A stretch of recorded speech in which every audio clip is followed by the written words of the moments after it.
Victime d'un terrible chantage, Étienne va accepter de commettre un cambriolage chez Victor Brunet avec Alexis dans les prochains épisodes de Demain nous appartient. Mais le casse ne va pas tarder à virer au drame pour un personnage de la série. Le plan d'Alexis et d'Étienne va tourner au drame dans les prochains épisodes de Demain nous appartient. Et un personnage bien connu des fans pourrait bien se retrouver entre la vie et la mort à cause de toute cette histoire.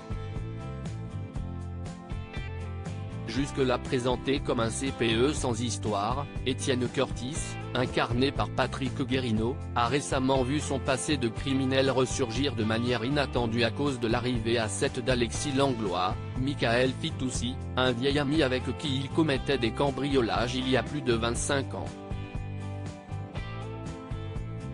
Et qu'il n'avait pas revu depuis. Alexis n'est pas là par hasard, il compte bien convaincre Étienne de réaliser avec lui un nouveau casse dans l'une des villas de la ville. Avec pour objectif de forcer la serrure d'un coffre-fort mécanique et d'y dérober un butin estimé à plus de 300 000 €. Et pour parvenir à ses fins, cet individu aux intentions troubles semble prêt à tout.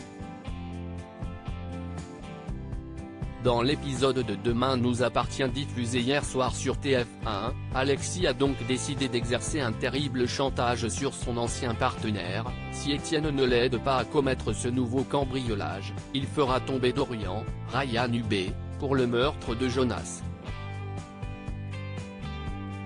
En effet, Alexis détient une vidéo sur laquelle on peut voir l'adolescent menacer le petit ami de Luna peu de temps avant sa mort. Mais également l'arme du crime. Bref, Dorian est le coupable idéal, et Alexis sait qu'Étienne ne peut prendre le risque de voir son fils aller en prison. Contraint de replonger dans son passé, Étienne va donc accepter de se lancer dans un nouveau casse. Sans se douter que la maison visée par Alexis n'est autre que celle de Victor Brunet, Farouk Bermouga. Timothée gravement blessé par Alexis. Dans un extrait de l'épisode de Demain nous appartient du vendredi 3 mars dévoilé en avance par TF1, Étienne et Alexis sont donc en train de commettre le cambriolage en question chez les Brunet. Étienne, qui est un peu rouillé, met plus de temps que prévu à ouvrir le coffre-fort, et Alexis le somme de se dépêcher.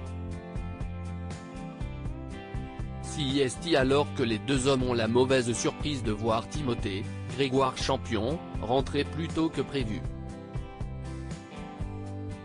Ce dernier les surprend et menace d'appeler la police, mais Alexis pointe son arme à feu sur lui. On a bientôt fini. Alors tu vas rester là bien sagement et nous on va partir. Timothée, pris de panique, quitte la pièce et sort son téléphone de sa poche pour appeler la police. Ne bouge pas, je t'ai dit. Lâche ce téléphone, lui lance Alexis, qui sent que la situation est en train de lui échapper. Au même moment, Étienne réussit enfin à forcer le coffre-fort et commence à remplir son sac avec les liasses de billets qui se trouvent à l'intérieur. Mais il entend soudain un coup de feu retentir dans la maison. Lorsqu'Alexis revient vers son complice, il prétend qu'il a juste essayé de faire peur à Timothée et que ce dernier va bien. Il somme Étienne de se dépêcher et les deux hommes quittent la maison. Timothée est-il sain et sauf, ou a-t-il en réalité été blessé par Langlois? À la toute fin de l'épisode, Victor, prévenu du cambriolage grâce au déclenchement de l'alarme, rentre en panique chez lui et trouve Timothée allongé au sol, inconscient, et visiblement blessé puisqu'une petite mare de sang gît à ses côtés. Timothée va-t-il mourir? Quelles seront les conséquences pour Étienne? Et jusqu'où s'arrêtera la spirale infernale pour la famille Curtis? Réponse dans la suite de Demain nous appartient sur TF1.